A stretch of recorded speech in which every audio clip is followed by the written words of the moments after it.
itu ada acceptable, dapat diterima.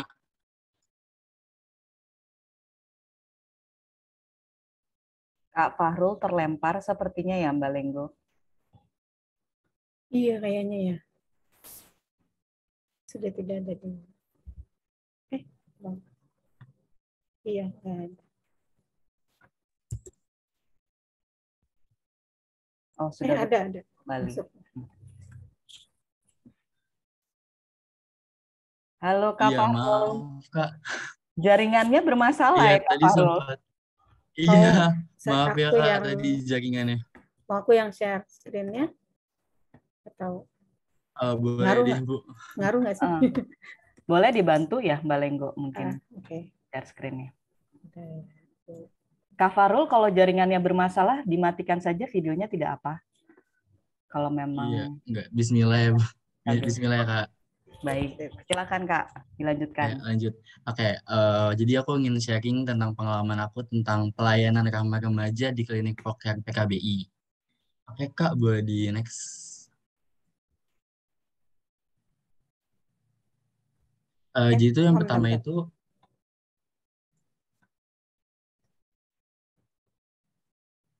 ya apa Kak, bisa dilanjut. Nah, iya, jadi poin pertama itu apa yang kamu tahu tentang layanan ramah remaja. Jadi, aku udah membuat poin-poin di sini lewat PPT aku ada 3 sih, Kak. Yang pertama itu yang bersifat aksesibel atau mudah dijangkau secara jarak, administrasi, dan biaya. Jadi itu buat teman-teman remaja yang ingin akses, apa namanya, yang pengen eh, menggunakan layanan ramah remaja itu tuh dari segi klinik ataupun harga itu tuh benar-benar kayak terjangkau gitu, beda banget buat teman-teman pada umumnya gitu loh yang biasa didapat di layanan lain gitu loh di puskesmas atau apapun itu. Karena bisa dibilang aku pernah coba untuk konseling di sana itu dan aku dapat harganya itu yang free gitu loh, kayak gratis gitu. Jadi kayak buat remaja itu tuh nggak ngeberatin banget dari segi harga kayak gitu. Terus yang kedua itu acceptable, dapat diterima, dijamin kerahasiaan medis, aman, dan dalam aset normal dan kultur. Maksud di sini tuh, jadi tuh dokter di sana atau pelayanan di sana tuh menurut aku mereka itu tuh nggak terlalu menanyakan sampai ke dalam-dalam banget gitu loh, kayak bener-bener eh, apa namanya pelayanan di sana tuh kayak benar-benar kayak friendly banget buat kita gitu loh, kayak misalkan kita mau cerita tentang keluhan kita itu benar-benar nggak malu gitu loh, karena benar-benar kayak kita tuh ya udah kayak cerita sama temen gitu. Biasanya kan kalau misalkan di tempat lain atau di puskesmas menurut aku tuh kadang tuh dokternya suka nanya yang berlebihan gitu loh, bahkan suka dibilang yang enggak gitu loh. Itu sih menurut pengalaman aku. Dan kebetulan juga aku dulu juga sempat konselingnya itu sama dokter Teza kayak gitu. Dan seru banget sih menurut aku buat pengalaman untuk apa namanya kayak sharing tentang penyakit yang aku alamin kayak gitu. Mungkin bisa dilanjut Kak PPT selanjutnya. Nah, terus yang kedua, apa saja layanan kamar remaja yang aku pernah akses? Yang pernah aku akses tuh kayak aku pernah konseling tentang penyakit aku yang tadi, terus juga aku juga belajar tentang HKSN, tentang pentingnya kita sebagai cowok tuh apa ya, kayak nggak usah malu kalau misalkan teman kita ada yang lagi haid, kita minta tolong beliin pembalut, itu menurut aku tuh udah hal yang nggak ini lagi kayak gitu. Tuh harus cowok tuh harus paham tentang haidnya perempuan kayak gitu. Terus selain itu juga aku juga di proker PKBI juga waktu itu pernah vaksin dan alhamdulillah juga di sana gratis juga tanpa dipungut biaya kayak gitu. Dan kalau misalkan emang kita ada keluhan atau teman kita ada keluhan, mereka tuh benar-benar welcome banget, kayak ya udah temennya ajak aja ke sini ke proker PKBI kayak gitu. Benar-benar kayak kita tuh bisa loh kayak ngajak teman kita yang buat ngecek kesehatan reproduksi kayak gitu. Boleh dilanjut mungkin Kak? Nah, yang poin ketiga itu bagaimana layanan tersebut melayani remaja, apakah sudah sesuai dengan kebutuhan remaja? Menurut aku yang di PPT sebenarnya sih udah cukup banget buat remaja, tapi masih ada remaja mungkin yang nggak tahu atau malu, dan beberapa juga ada yang cuek, jadi mereka nggak tahu ada pelayanan khusus buat remaja. Nah, kemarin beberapa bulan, kalau nggak salah 3 bulan yang lalu, temen aku ada Kak yang ibaratnya itu dia tuh malu banget buat ngecek keputihan, penyakit keputihan wanita gitu loh. Sampai di mana dia tuh pas ngalamin hal itu, dia tuh googling hal pertama yang dia lakuin. Namun sayangnya tuh informasi yang dia dapat di Google itu tuh kayak masih tercampur sama mitos, dan obat-obatan yang disaranin sama website yang dia cari itu tuh banyak banget gitu loh Kak, apa namanya, produknya, dan dia tuh bingung mau ini di mana. Dan tambah lagi itu temen aku sebelum curhat sama aku, dia tuh pengen coba ke dokter. Sayangnya temen aku ini tuh udah overthinking duluan, takutnya dokternya ini apa nanyanya itu yang berlebihan, bikin dia nggak nyaman kayak gitu. Sampai akhirnya tuh temen aku curhat, ada temen aku cewek, dia curhat ke dia dengerin kalau kesalahannya dia tentang penyakit keputihannya dia itu, sampai akhirnya di mana temen aku yang ini diajaklah ke klinik proker PKBI kayak gitu, untuk pengobatan penyakitnya dia kayak gitu. Mungkin boleh dilanjut Kak ke poin keempatnya yang terakhir.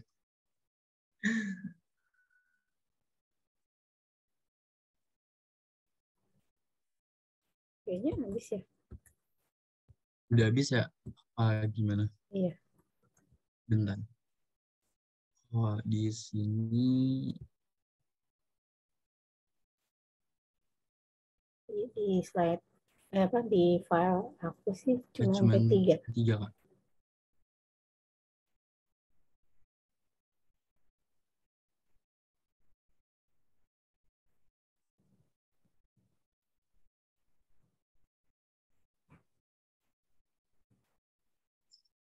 Mungkin apa aku bacain aja kali ya Kak, poin keempatnya secara manualnya kali ya. Boleh secara lisan aja Kak Fahrul, Ya, poin saya lisan keempatnya. aja ya. Oke, baik. Jadi yang keempat itu bagaimana peran kamu sebagai remaja untuk pendidikan Kespro bagi remaja lainnya. Nah, kalau menurut aku pribadi, aku sebagai remaja itu bisa menjadi pelopor atau pelapor untuk teman-teman aku yang ibaratnya itu ngalamin hal eh, yang berkaitan dengan HKSR sih Kak. Misalkan peran aku untuk KSPRO adalah menjadi pusat informasi bagi teman-teman sekitar, serta menjadi pelopor tentang pendidikan kesehatan reproduksi. Kayak gitu. Contohnya, mungkin contohnya bisa yang tadi, aku bisa jadi pusat informasi buat teman aku yang butuhin tentang pengobatan dan layanan remaja. Kayak gitu. Sebenarnya aku sih apa ya, kayak seneng sih bisa ngebantu teman-teman tentang eh, kesehatan reproduksi ini, bisa jadi ngebantu juga tentang teman-teman, dan teman-teman pun juga ibaratnya welcome juga kalau misalkan aku ngebahas tentang ini kayak gitu. Seru sih Kak kayak gitu. Dan aku juga pengen sih teman-teman yang di lingkungan aku, bahkan teman-teman terdekat aku yang sekarang ada join di Zoom ini, mungkin bisa ngerasain layanan ramah remaja, yang mungkin kalian kalau misalkan eh, ngalamin penyakit tersebut nggak usah malu buat datang gitu ke klinik layanan remaja kayak gitu. Karena kalau misalkan bukan lebih baik tuh kita tuh mencegah daripada mengobati, lebih baiknya kayak gitu. Gitu aja sih menurut aku Kak. Baik, terima kasih Fahrul sudah berbagi pengalamannya. Di sini sih tadi aku coba simpulkan sedikit ya Kak Fahrul ya.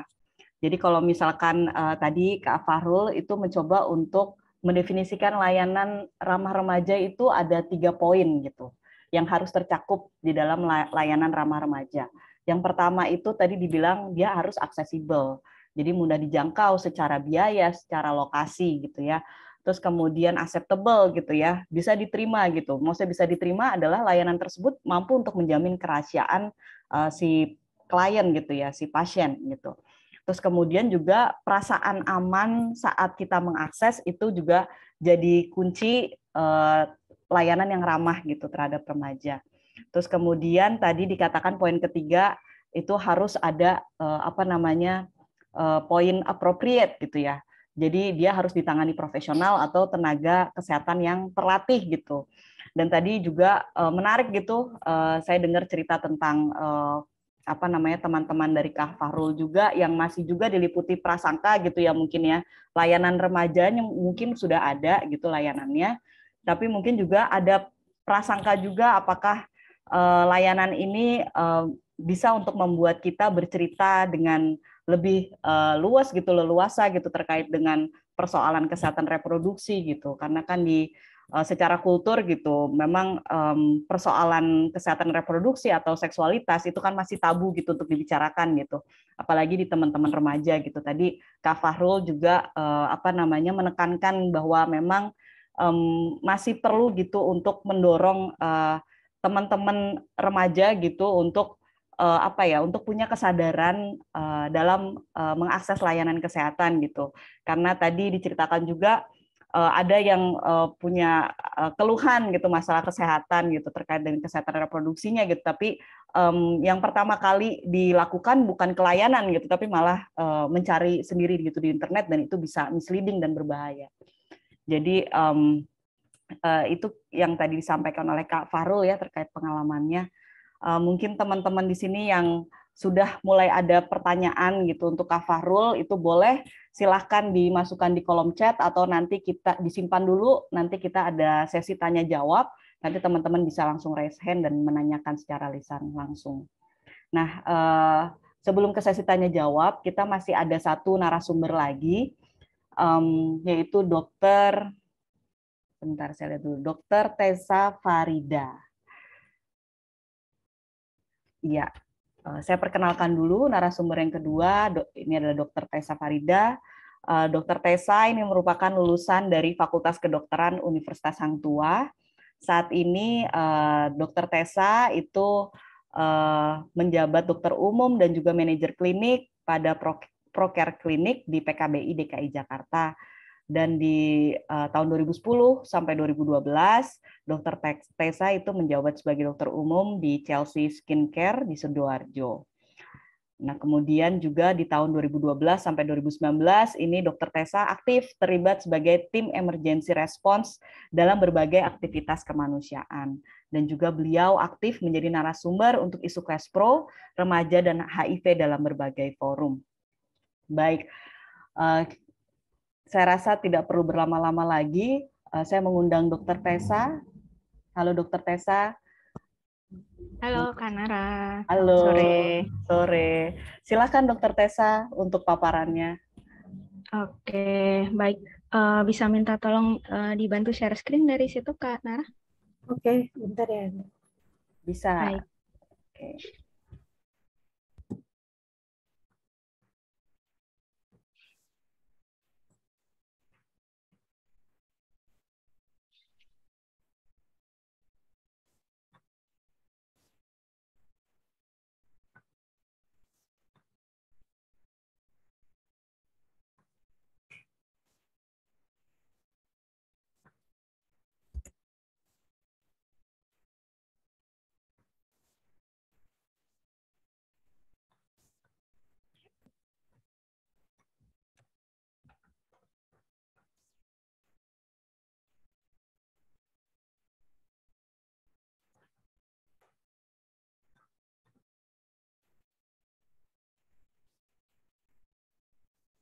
Oh, jadi agak lemah.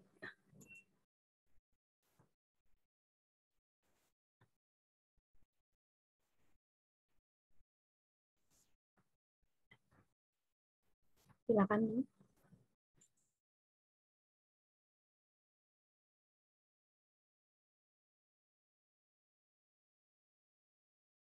Baik, terima kasih sudah membantu untuk share screen.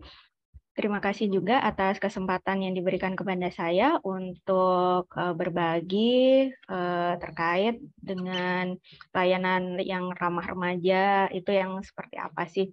Jadi memang yang seperti disebutkan oleh Kak Fahrul Zikri tadi ya, bahwa memang layanan remaja itu memang sangat dibutuhkan oleh teman-teman remaja ya, dan kebanyakan dari remaja itu mereka sebenarnya memang nggak tahu nih ada sebenarnya layanan yang ramah untuk remaja. Nah, layanan yang ramah remaja itu yang seperti apa sih sebenarnya?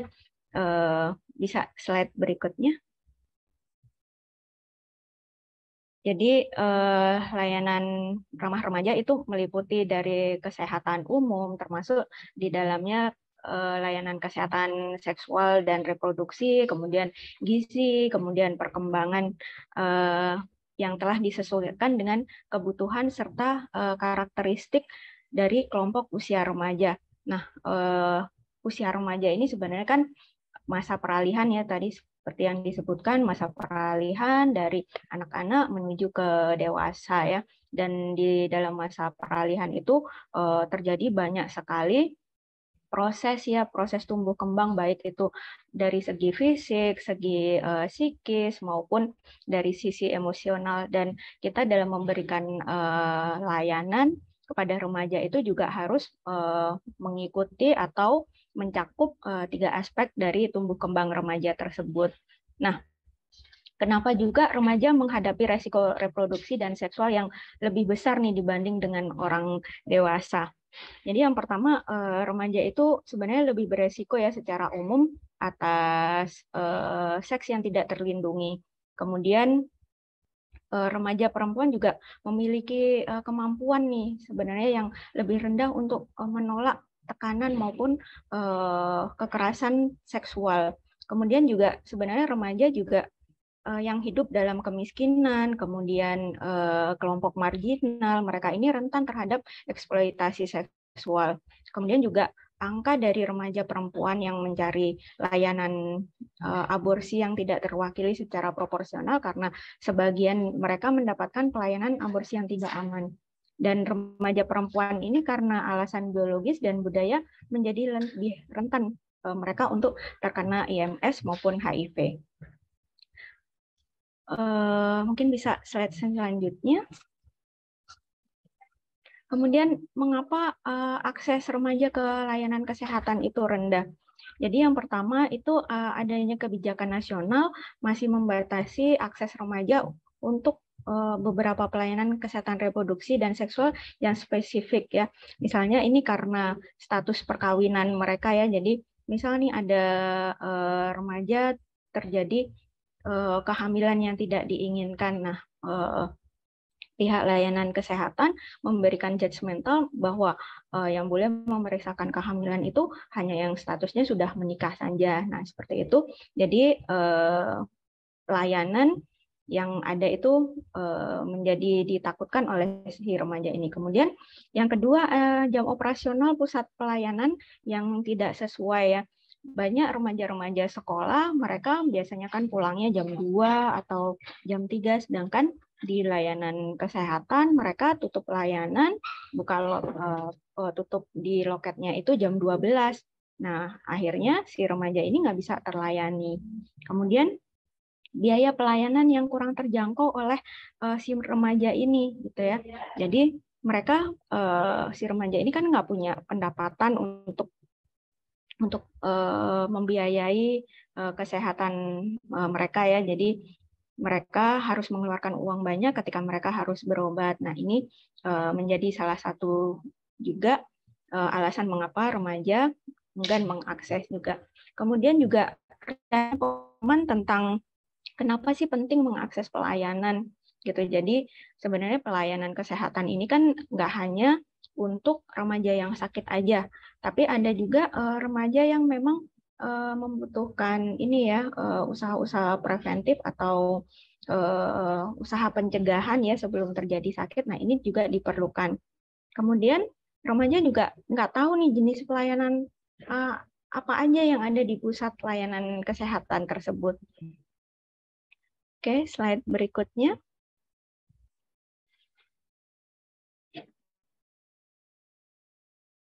Kemudian yang keenam, kepercayaan bahwa pelayanan yang tidak disediakan untuk mereka ya, kemudian rendahnya privasi dan kerahasiaan dari si remaja ini.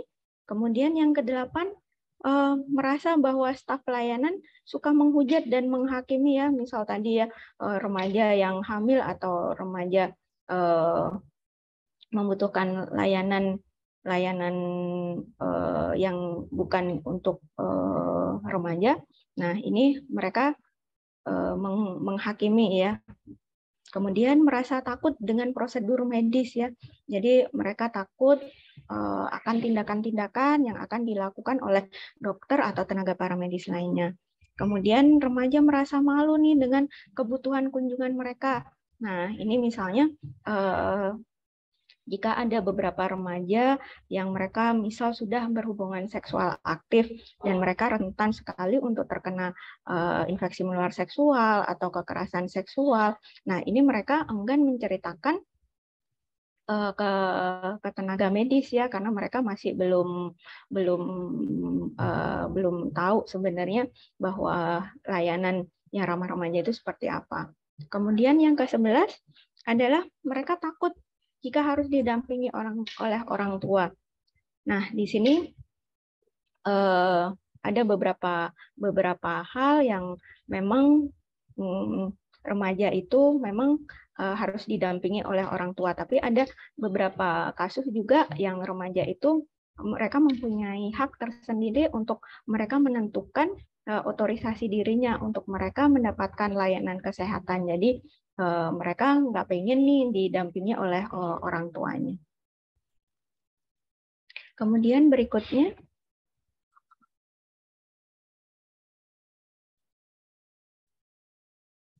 nah, karakteristik dari layanan yang ramah remaja itu yang seperti apa sih? Jadi yang pertama ini adalah karakteristik dari providernya ya. Jadi karakteristik dari providernya itu seperti semua staf terlatih ya secara spesifik terkait dengan kesehatan seksual dan reproduksi oleh remaja, mulai dari konselornya, dokternya, perawat, kemudian petugas pendaftaran, mereka sudah ini terlatih semua ya. Kemudian petugas tersebut menghormati remaja dan juga hak-haknya mereka ya. Kemudian pastinya juga harus menjamin privasi dan juga kerahasiaan dari status kesehatan dari si remaja ini. Kemudian ada waktu yang cukup ya untuk melakukan interaksi antara provider maupun klien ya.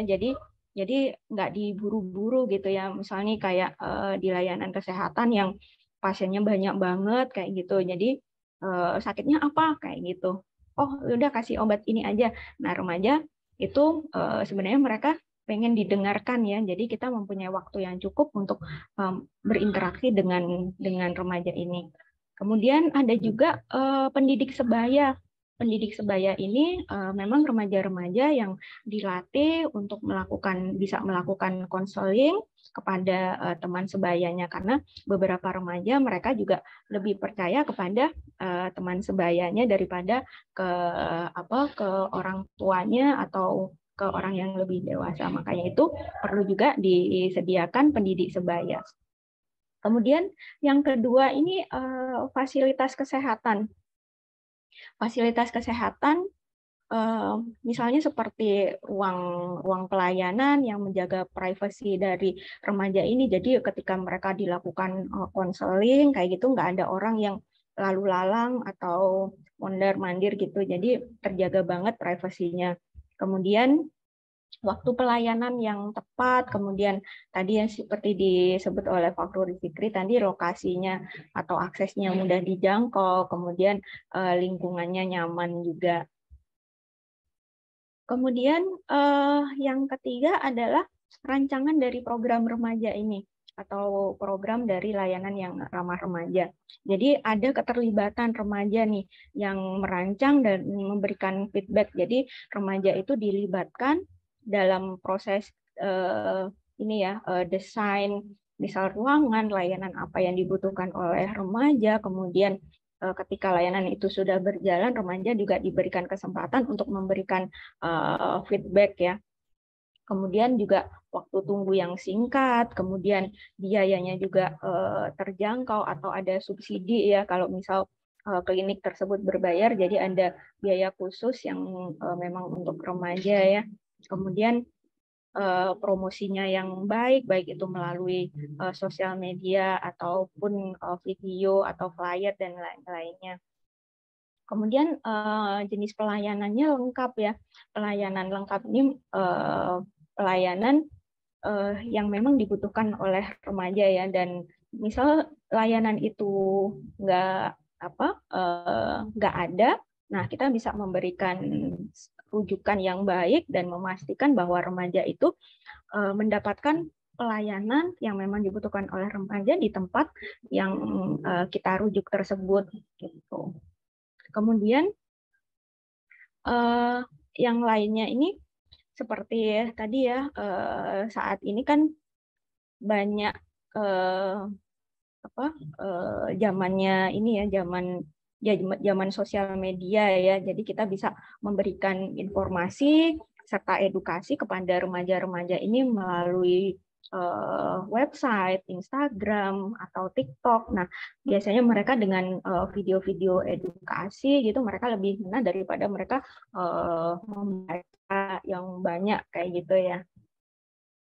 Oke, berikutnya.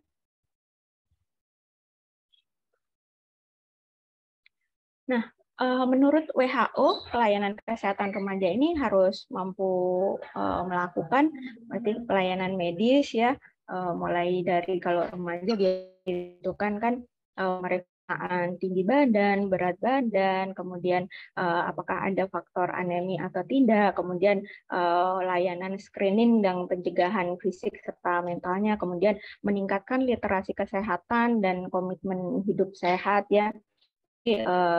Meningkatkan literasi kesehatan ini, jadi kita nggak mudah percaya dengan hoax-hoax yang ada di website ya. Kita harus bisa mencari tahu kebenaran dari sumber berita tersebut gitu.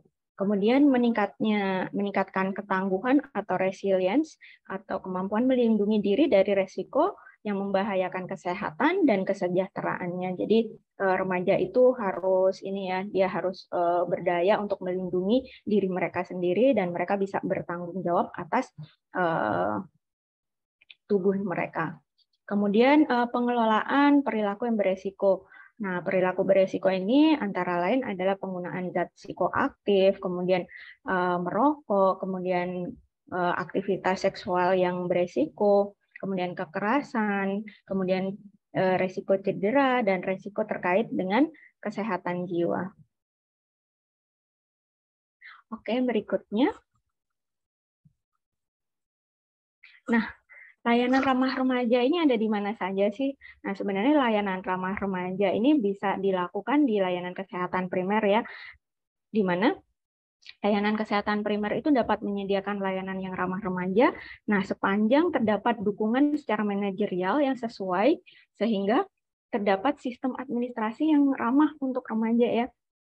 Dan ada panduan untuk menjalankan layanan tersebut dan staf yang terlatih untuk melakukan konseling secara komprehensif pada remaja.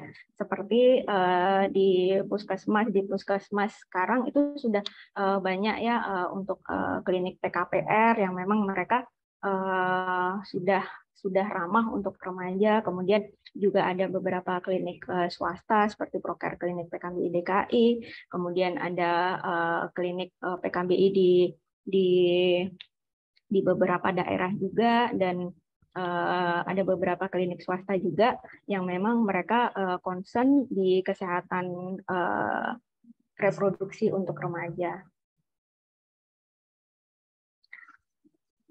Nah, ini adalah kontak dari Proker Klinik PKBI DKI Jakarta. Mungkin teman-teman atau rekan-rekan di sini membutuhkan informasi terkait dengan layanan kesehatan yang ramah remaja, bisa mengakses secara langsung ke klinik kami, ke Jalan Taman Malaka Selatan di Pondok Kelapa ya, Duren Sawit, Jakarta Timur, atau bisa juga menghubungi sosial media kita ya, di Facebook, Twitter, Instagram, atau email, atau juga bisa melakukan konsultasi juga melalui telemedicine, melalui nomor WhatsApp yang tertera. Oke. Nah, sampai di sini dulu terkait dengan paparan layanan yang ramah remaja. Saya kembalikan lagi ke moderator. Terima kasih. Terima kasih Dr. Tessa atas paparannya. Ini semakin menajamkan terkait dengan layanan ramah remaja ya. Tadi beberapa hal gitu disinggung oleh Dr. Tessa gitu. Menekankan juga kenapa sih akses remaja itu rendah gitu ke layanan kesehatan. Tadi juga sudah dijelaskan ada hambatan yang sifatnya struktural dan juga individual gitu ya. Dari segi struktural tadi ada persoalan akses yang tadi juga sudah disinggung sama Kak Fahrul gitu. Dari persoalan biaya, kemudian jarak, tapi yang juga menjadi perhatian kita bersama ada kebijakan-kebijakan yang akhirnya membatasi remaja juga gitu untuk berkonsultasi terkait dengan persoalan kesehatan reproduksi dan seksualitas. Jadi ada mungkin ada beberapa persyaratan terkait dengan status perkawinan gitu ya. Terus kemudian dari sisi individualnya, remaja-remaja itu masih kurang pengetahuan juga terkait dengan jenis layanan apa yang tersedia untuk mereka gitu. Kemudian pemahaman mereka juga terhadap layanan itu juga mungkin masih rendah dan juga masih kurang kepercayaan gitu. Dan tadi ada beberapa hal gitu ya yang dikemukakan oleh Dr. Tessa yang bisa mendorong layanan-layanan kesehatan ini ramah remaja gitu. Jadi beberapa aspek gitu yang perlu diperhatikan seperti karakteristik provider yang dan fasilitas kesehatan yang aman, nyaman gitu. Terus kemudian melibatkan remaja gitu dalam merancang program. Ini mungkin remaja-remaja dilibatkan dalam proses evaluasi gitu sehingga layanan yang disediakan itu menjadi tepat sasaran gitu dan sesuai dengan kebutuhan remaja. Kira-kira demikian yang saya coba tangkap dari paparan Dr. Tessa. Kita akan masuk ke sesi tanya jawab. Sebenarnya banyak sekali gitu yang mungkin ingin saya tanyakan juga, tapi di sini di kolom chat sudah ada pertanyaan dari Kak Niluh Gede Susanti. Ini ditujukan ke Mas Arul, atau mungkin nanti Dr. Tessa juga boleh gitu untuk memberikan tanggapannya. Di sini saya bacakan. Apakah saat ini di fasilitas layanan dasar itu sudah terakomodir apa yang diinginkan remaja? Sehingga apa yang disampaikan tadi oleh Mas Arul itu sudah bisa diaplikasikan. Dan bagaimana dengan di sekolah? Apakah sudah ada ruang khusus bagi anak remaja yang membutuhkan informasi terkait dengan pendidikan kesehatan reproduksi? Sehingga jika terjadi kekerasan seksual atau apapun yang berhubungan dengan case pro, dapat dibicarakan secara private gitu ya. Jangan sampai saat remaja hamil, kemudian pihak sekolah ini mengeluarkan yang bersangkutan gitu. Padahal di undang-undang setiap anak itu berhak untuk memperoleh pendidikan. Silakan mungkin siapa yang mau memberi tanggapan terlebih dahulu, Kak Arul atau Dr. Tessa. Izin, Silakan. aku lagi coba menjawab pertanyaannya lewat chat Zoom. Mungkin Dr. Tessa bisa bantu lewat mikrofon aja secara langsung, mungkin seperti itu. Silakan Dr. Tessa, mungkin ada tanggapan dari pertanyaan Kak Niluh. Baik, terkait dengan sampai saat ini di fasilitas dasar sudah terakomodir apa yang diinginkan remaja saat ini ya.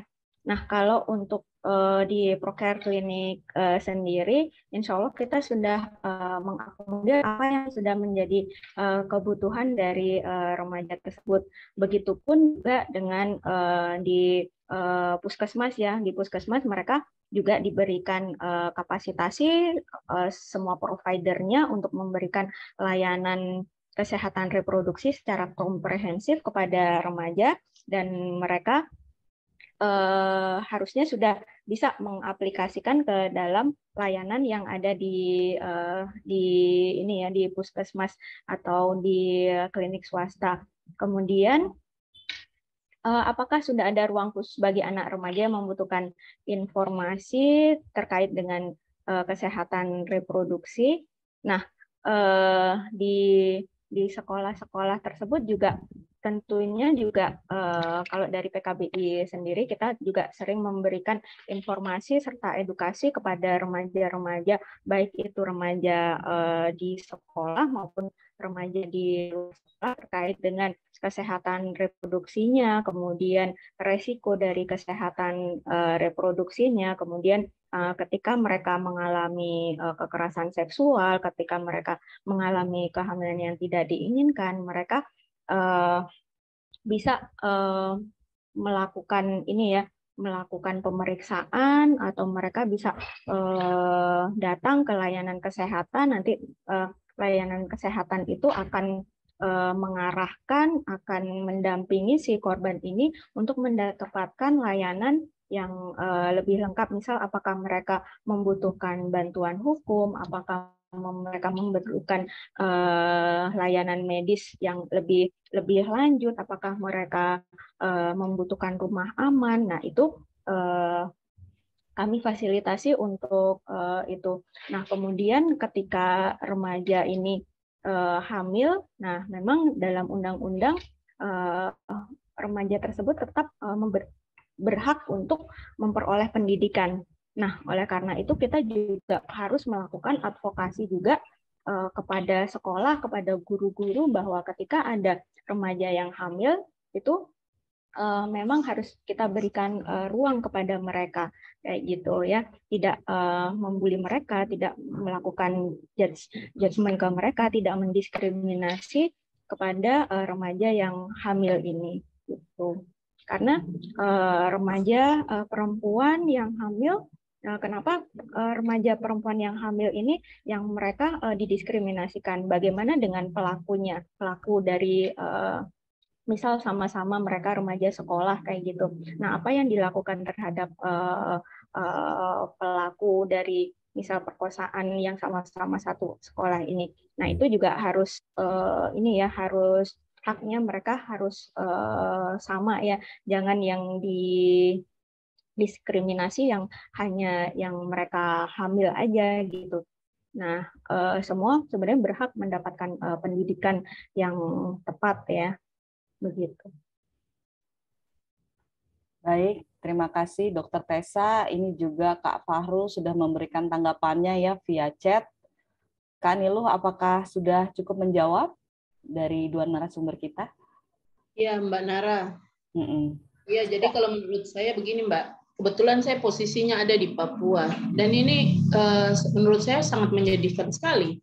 Karena setiap remaja yang bermasalah itu, terutama remaja perempuan, ya, kalau remaja laki-laki yang kemudian melakukan kekerasan seksual, apa itu tidak ditindak. Mungkin pihak sekolah tidak mencari tahu sampai di situ atau seperti apa.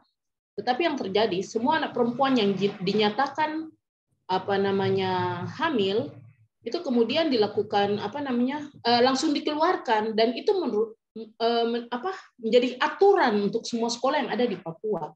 Ini jujur saja, Mbak. Jadi kemudian kebetulan saat ini saya juga sedang melakukan penelitian tentang ini, Bu, tentang remaja, kesehatan reproduksi remaja saat ini, tapi belum tuntas. Jadi yang saya lihat di lapangan seperti itu, Bu.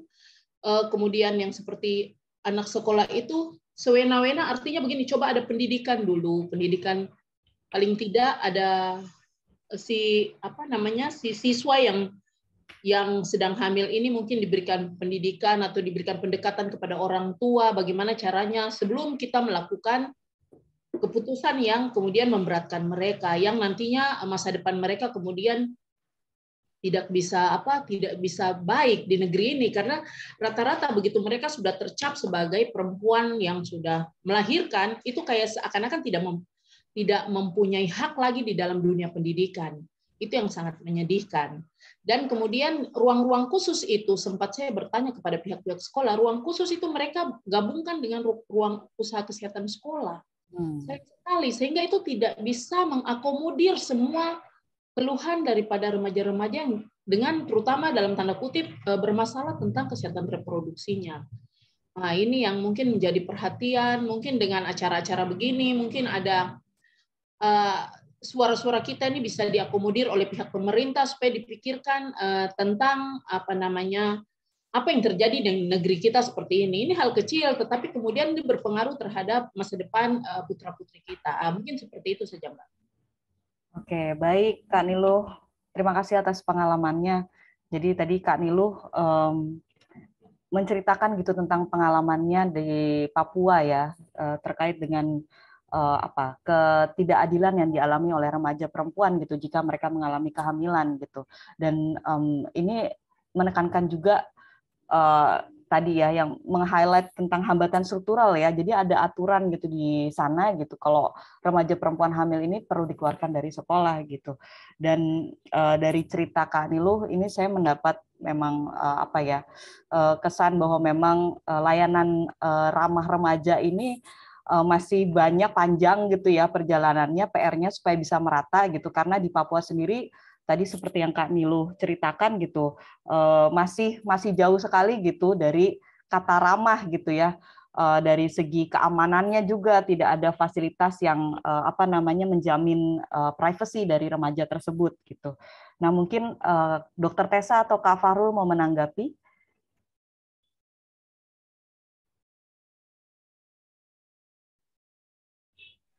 Oke. Kalau menurut aku sih, dari pandangan aku sih emang untuk daerah Papua sih emang masih kurang sih Kak, karena kalau aku bisa bilang, aku kan peserta waktu Forum Anak ya, sempat juga ketemu sama teman-teman di Papua. Emang mereka itu banyak banget problemnya, kayak masalah air pun mereka juga masih kurang banget kan. Tambah lagi ini juga tentang hak asasi di sana juga masih kurang banget kayak gitu. Ya mungkin pemerintah kita bisa menengoklah ke Papua juga buat gimana sih cara kita bisa biar bisa cari titik terangnya kayak gitu. Apakah kita sebagai remaja yang ada di kota besar bisa membantu teman-teman kita yang ada di sana untuk menjadi relawan untuk mengurangi kasus tersebut. Kayak gitu sih Kak. Mungkin pertanyaan lanjutan buat Kak Fahrul mungkin ya. Apakah Kak Fahrul itu sudah dengan komunitas atau teman-temannya juga sudah punya agenda advokasi gitu untuk melakukan advokasi terkait dengan layanan kesehatan yang ramah remaja yang merata gitu di seluruh Indonesia. Apakah Kak Fahrul dan juga teman-teman di komunitas gitu itu sudah melakukan itu, Kak? Kalau misalkan menurut aku pribadi ya pengalaman aku juga mungkin kita ada niatan untuk ke sana, tapi baik lagi karena ekonomi kita di Indonesia lagi turun banget, jadi kita belum bisa untuk ke sana. Tapi kalau misalkan emang ada mungkin program di sana, kita pasti bakal ngelakuin hal yang ibaratnya bisa ngebantu teman-teman di daerah sana kayak gitu sih Kak. Karena kan COVID-19 ya hambatannya kayak gitu. Mungkin kita hanya bisa ngebantu buat teman-teman cuman kita lewat video ini aja sih Kak, sosialisasi tentang bahaya atau tentang HKSR kayak gitu sih. Oke, makasih Kak Fahrul. Dokter Tessa, mungkin ada tanggapan? Jadi memang kalau di perundang-undangan kan memang kalau ada remaja yang hamil kan mereka tetap hak kan sekolahnya lagi kan. Tapi walaupun peraturan itu sudah ada dan kita sudah melakukan sosialisasi dan advokasi kepada dinas pendidikan, tetap lagi ke sekolah masing-masing ya, karena sekolah tersebut sebenarnya mau penangan atau kebijakan sendiri ya, apalagi sekolahnya sekolah swasta yang mereka masih belum aware banget terkait dengan isu KKSR ini. Memang walaupun kita sudah ulang-ulang kali melakukan advokasi, terbentur dengan kebijakan yang ada, perlu memang beberapa kali terkait dengan dan dinas pendidikan, kemudian dari kesehatan kayak gitu ya, lagi terkait dengan kebijakan ini ya, kebijakan yang tadi anak sekolah tetap melakukan sekolah ketika mereka, dan tentunya juga untuk berikan sertifikasi terkait tadi ya, mulai dari pengenalan kemudian bagi mereka bisa bertanggung jawab, kemudian hal-hal apa saja yang menjadi repotnya agar ini tak lebih tanggung jawab ya ada kesehatan.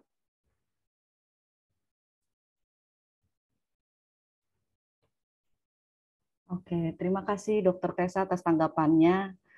Saya mau ke Bang John dulu. Bang John, Ya, silakan Bang John.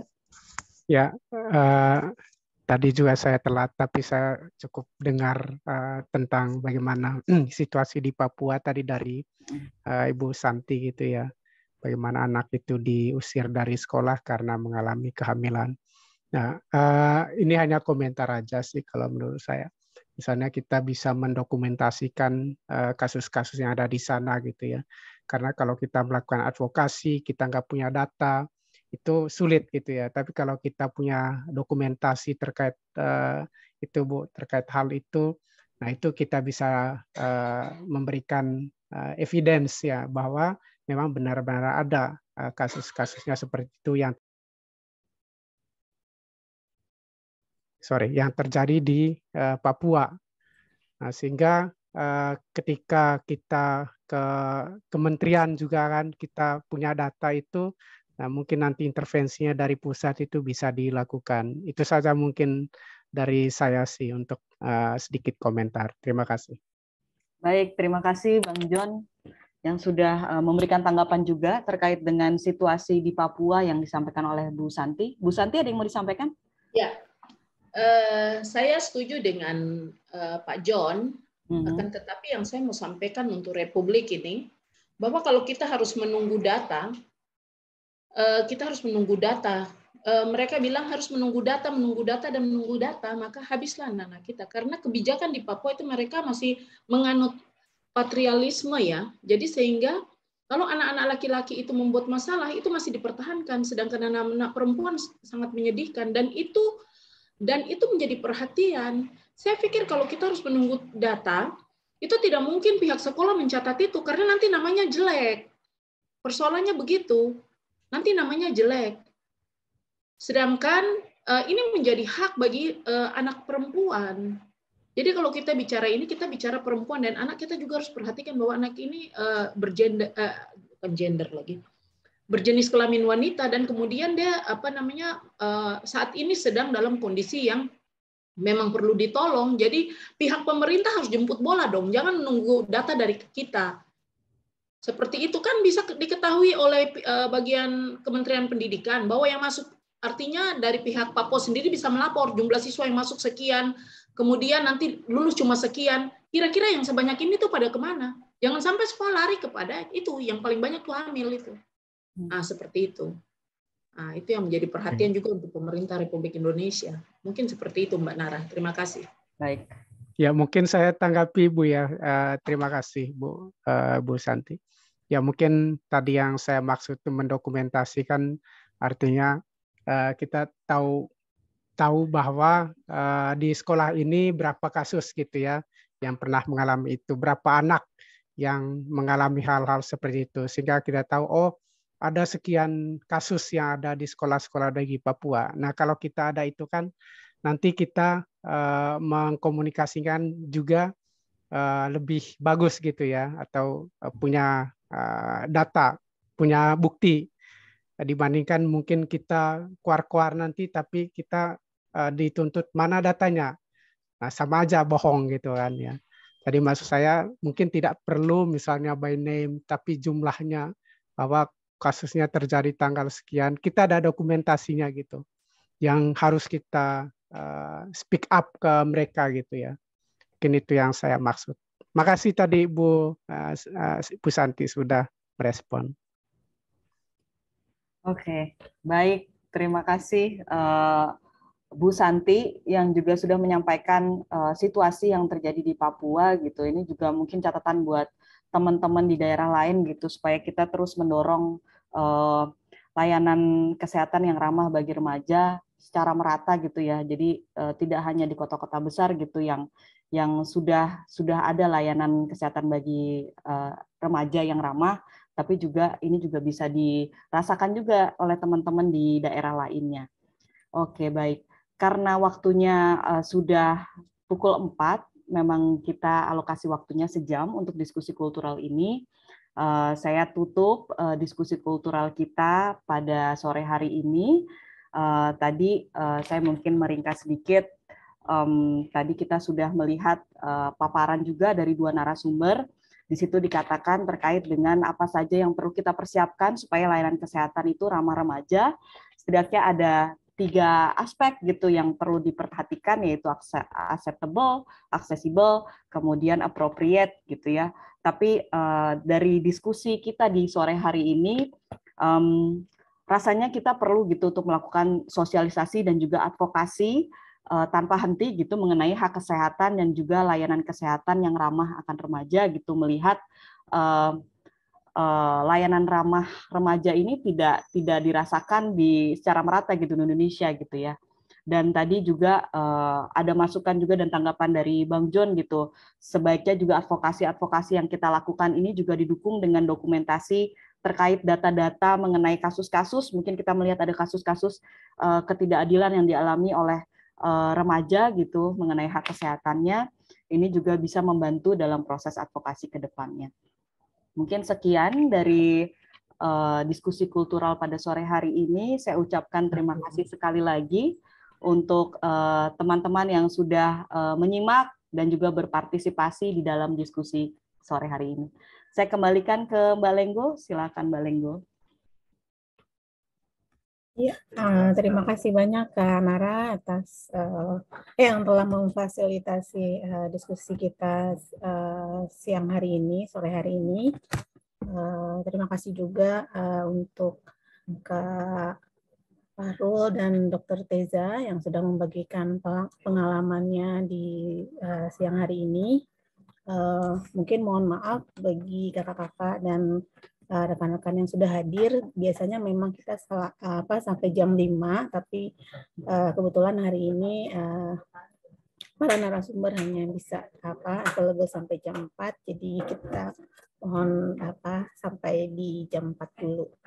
Ya, untuk sebelum ditutup, saya mohon izin untuk kita foto bersama terlebih dahulu. Iya, bagi rekan-rekan yang berkenan untuk membuka kameranya, dipersilakan.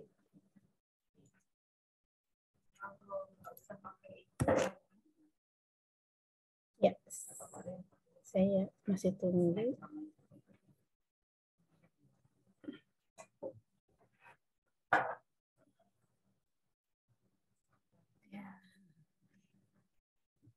Oke, saya ambil fotonya. 1, 2, 3.